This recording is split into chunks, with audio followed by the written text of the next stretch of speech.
my previous experience in math was primarily lecturing and then giving problems out of the book or examples for students to work on. And I found it to be that many students during my lectures were bored or weren't listening or were unattentive or already knew the topic, and wasn't super effective. The problems that I would give out of the book for kids to work on were usually not getting much feedback. They weren't knowing whether they were right or wrong unless I was hovering over them. So I tried to make a change in my practice to try to get more feedback back to the students through things like Khan Academy, where they know whether they're right or wrong right away. Things in the classroom I utilize where I'm getting the feedback from the students right away. And so I changed my practice to try to meet their needs a little bit better, and those are kind of things I recognized as I tried to make this transition.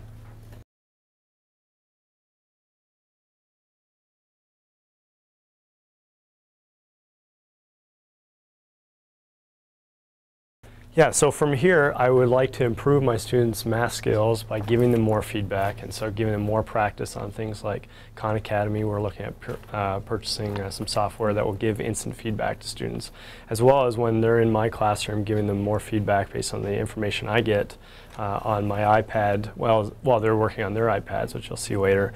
That's one of the things I would like to do, in addition to having students apply more of their math skills in contextualized problems. And it's one of the things I really strive to do a little bit more this year and continue to try to improve upon, because it's a big and important aspect of where does the math apply in my life. So.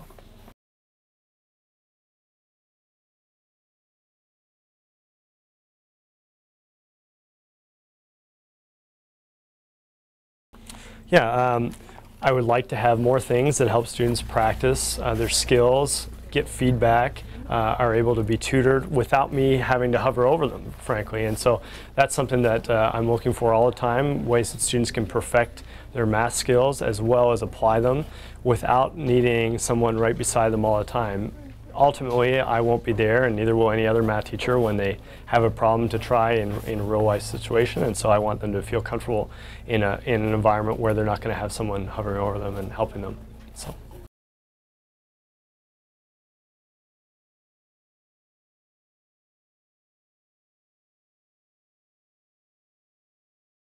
Yeah, so I would say to examine your practice, first of all. See, like I did, see where students are grasping material, where they're not, what you can do to change that.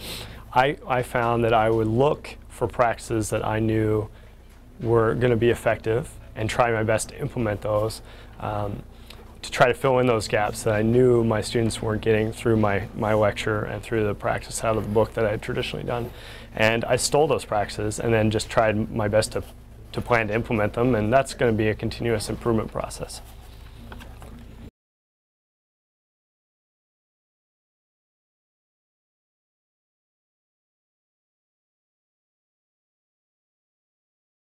Yeah, so in this lesson we're looking at trigonometric ratios, setting them up.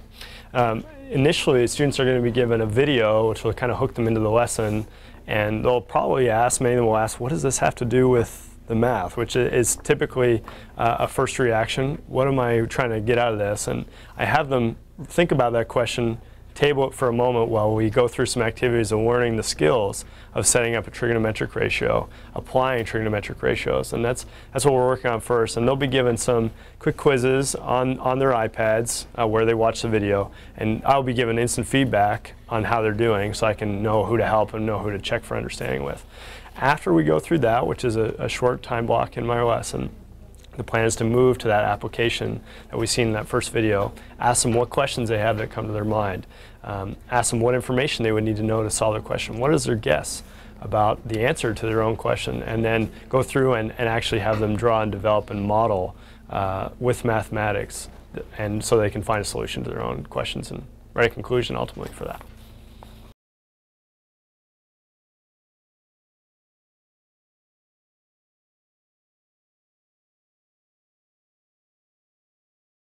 Yeah, I'd like to have them be able to apply the mathematics of trigonometry in any real-life situation that warrants it, anytime that they have something that they want to measure, that they want to precisely identify what angle, what slope, what grade something is at.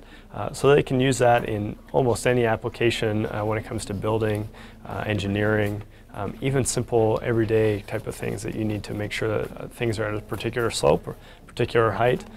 So that's where I'd like to see them use it. In fact, next class what we're going to be doing is measuring the height of a building using an inclinometer, and so that they can use angles and relationships to find heights.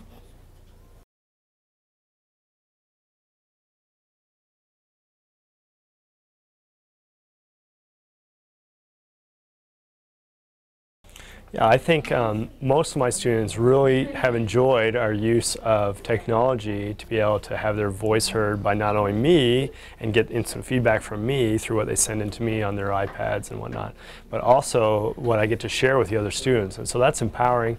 Most of my students ask, hey, is this going to be, are you going to be able to show my work to the rest of the class, share it out? And I'm able to do that anonymously. And it's empowering for the students, so they're able to get feedback when they need it, and also feel like their voice is heard, even for the most struggling in math students who come up with a question or are able to make an estimate. Those things I can share out and empower the students.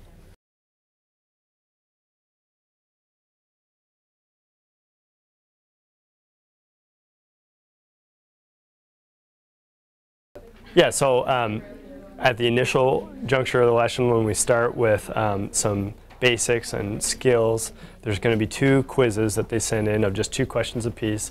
I get that instant feedback on my iPad, since I'll be doing the work on the iPad, to see which students are struggling, which ones are not. That's the initial part. Then they also send in to me their models and their solutions for our application problem that we'll be working on today, which is finding the height and the track length of the trolley at the Sacred Heart Cathedral in Paris.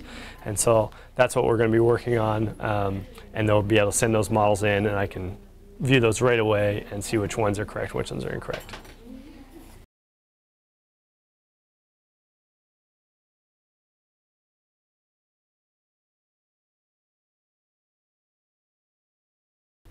Yeah, so I'm using an application called Nearpod, where students are able to work collaboratively as well as send in their information electronically to me. It's an invaluable resource, one, because it promotes critical thinking for the students to be able to actually think about what they want to ask, which direction they want the lesson to go, make estimates, make solutions and models that can be sent directly to me on their electronic device. And the reason I think it's so invaluable is because it gives me a chance to give them feedback as well as promote things and empower students by sharing their responses with others. That's a piece I think is most valuable to this.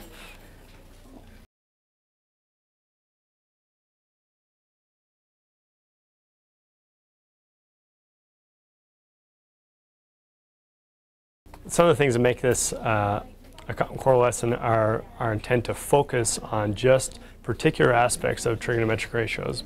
In this case being setting up a trigonometric ratio, and not exploring every possibility of what different trigonometric ratios look like and what kind of quirks you might see in a weird question, but just kind of focusing on that as a content area and really kind of honing in on one particular aspect of it. Then from there, taking that knowledge of that basic concept and really ramping up the rigor by throwing in an application and having them model it, having them explore it in depth, and use critical thinking skills and collaborate with others to kind of come up with models and solutions to applications. So it takes a narrower focus to a deeper level, which is what Common Core is all about.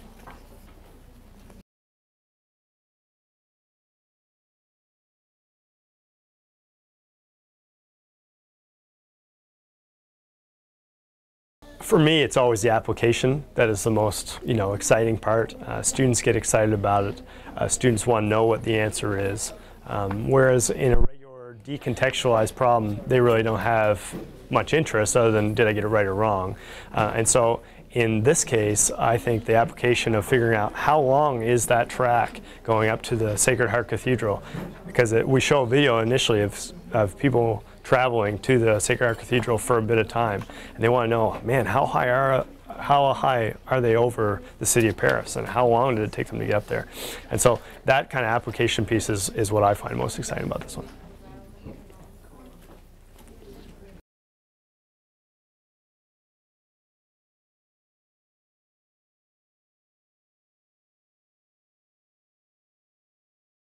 Yeah, so there's really two pieces that I kind of alluded to earlier, which first will be that formative assessment on the quiz that they'll do to check for their understanding. And there's 4 problems in 2 quizzes that they'll do to check initially for their understanding. And then whether or not they modeled the diagram of the Sacred Heart Cathedral and the track correctly with the correct angles, with the correct height and measurements, precise and accurate measurements is going to be an indicator for me of whether they even understood the problem and how to set it up. And then from there, if they were able to do the solution correctly, lets me know whether they know how the application relates to the curriculum and how they're able to tie those 2 things in together. So I get to see all that in one snapshot instantly in real time through our Nearpod software that we're using. So.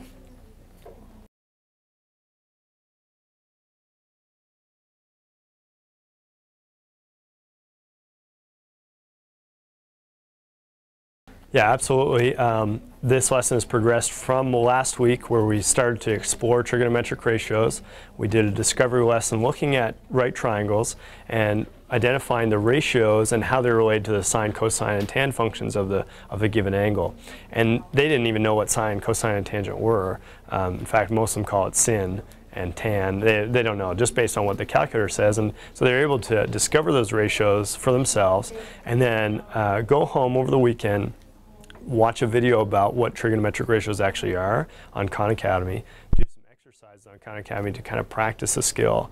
Our first part of our lesson should be a refinement of those skills and not necessarily a teaching of those skills from the bottom, from 0 to hero kind of thing. That allows us about half the lesson to spend time on the application and really dive into that. And so we're able to hit all of those things in some form of balance by kind of spreading this lesson out, giving the student a different role at home so that they can understand what needs to happen in the application process.